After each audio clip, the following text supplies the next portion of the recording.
होना तो ये चाहिए जो बहिरंग तप करता है उसका अंतरंग तप और बढ़ा हुआ होगा, लेकिन ये एकांत नहीं होता है। जो बाहर के तप करता है वो अंतर के तप करता ही हो। ऐसे व्यक्ति को कई बार अभिमान भी घेर लेता है। पर आचार्य भगवान कहते हैं बहिरंग तप हमारे जीवन में अंतरंग तप को बढ़ाने में हेतु होते हैं। और अंतरंग तप में एक प्रमुख तप आता है विनय तप। आता है ना 6 प्रकार के अंतरंग तपों में प्रायश्चित, विनय और भी तप है, अभी उनकी चर्चा हमें नहीं करना है। अभी जिस विषय को लेकर के चलना है, विनय संपन्नता रूपी भावना को लेकर के चलना है, उसके बारे में हम समझने की कोशिश करेंगे। तो विनय संपन्नता एक ऐसी भावना है जो तीर्थंकर प्रकृति को बांधने में बड़ी सहायक होती है। और विनय एक अंतरंग तप भी है। और बिना तपे हमारी शुद्धि कभी नहीं हो सकती। यदि हम अपने भीतर मजबूती लाना चाहते हैं तो भी हमें तपना होता है। शारीरिक मजबूती भी लाना हो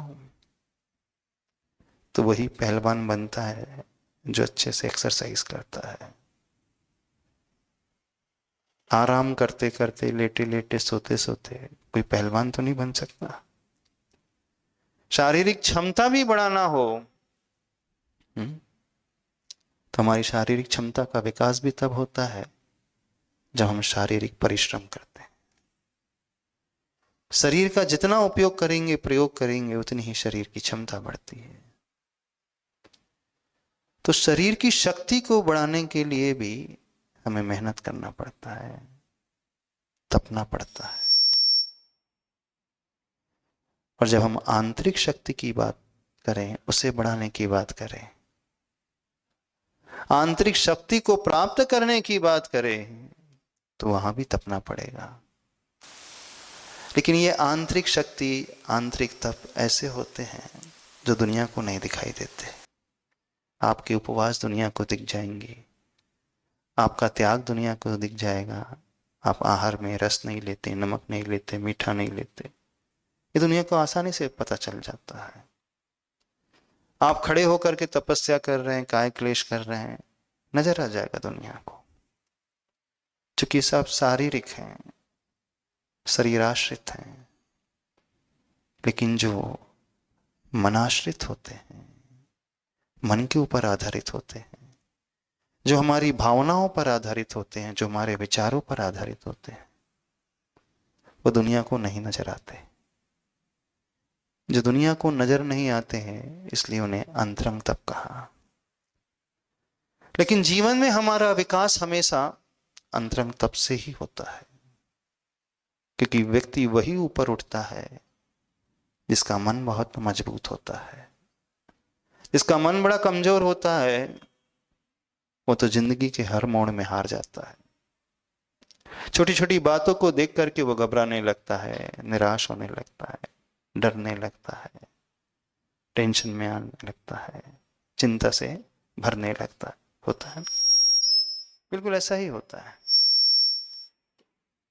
लेकिन जिसका मन, या यूं कहे जिसका अंतरंग तप बड़ा मजबूत होता है, वह व्यक्ति लाइफ में कितने भी चैलेंजेस क्यों ना आए, हर चैलेंज को एक्सेप्ट करने वाला होता है।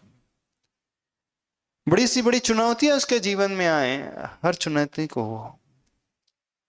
एकदम निर्भयता से स्वीकार लेता है, डरता नहीं है। क्योंकि वो मान करके चलता है जिंदगी है तो जिंदगी में तो चुनौतियां आएंगी ही आएंगी। कदम कदम पर हमें चैलेंजेस फेस करना ही पड़ेगा, वो मान करके चलता है। तो वह व्यक्ति ही उसे फेस कर पाता है, सामना कर पाता है, दृढ़ता से खड़ा रह सकता है, जिसका मन मजबूत होता है। और मन को मजबूत बनाने का तरीका, उसकी साधना अंतरंग तप होती है। और उस साधना की शुरुआत प्रायश्चित और विनय से होती है। अंतरंग से, अपने अहम के त्याग से होती है, अपने ईगो को छोड़ने से होती है। दुनिया में ईगो को छोड़ना आसान नहीं होता। अच्छे अच्छे नहीं छोड़ पाते, अच्छे अच्छे विद्वान नहीं छोड़ पाते, अच्छे अच्छे त्यागी व्रती नहीं छोड़ पाते। छोड़ पाते, छोटी सी बात तुरंत हट कर जाती है, लग जाती है। ओम। छोटी सी प्रतिकूल बात हुई नहीं